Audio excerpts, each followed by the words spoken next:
औज़ुबिल्लाहि मिनश्शैतानिर्रजीम बिस्मिल्लाहिर्रहमानिर्रहीम। इन्नल्लाह व मलाइकतहु युसल्लूना अलन नबी या अय्युहल्लज़ीना आमनू सल्लु अलैहि व सल्लिमू तस्लीमा।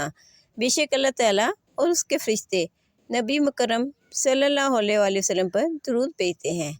ऐ ईमान वालो, तुम भी उन पर बहुत ज़्यादा दुरूद भेजा करो, सलाम भेजा करो। मोदी सामीन अस्सलाम वालेकुम। दुरूद पाक एक ऐसा वजीफ़ा है जिसके करने से परेशानियाँ ख़त्म होती हैं और मुश्किलात आसान होती हैं।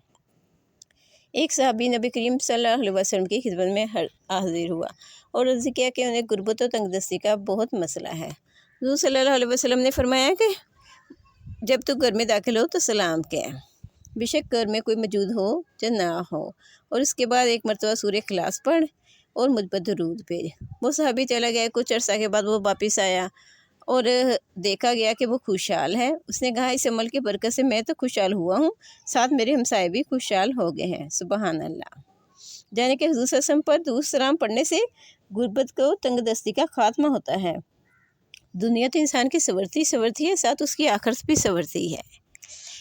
और जो लोग दूध पाक की महफिलें सजाते हैं तो उस महफिलों से ऐसी खुशबू निकलती है कि इंसानों के अलावा हर चीज़ उस खुशबू को महसूस करती है, और एक नूर ऐसा निकलता है कि जो आसमान की बुलंदियों तक जाता है। फरिश्ते इसको लेकर चलते हैं।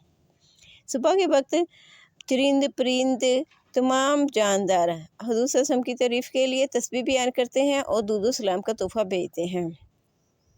आखिर में अल्लाह ताला से दुआ है कि हमें कसरत के साथ दुरूद सलाम पढ़ने, पढ़ाने और उसकी नशो इशाअत करने की तौफ़ीक अता फ़रमाए। आमीन। बेजाहिल नबील अमीन करीम सल्लल्लाहु अलैहि वसल्लम।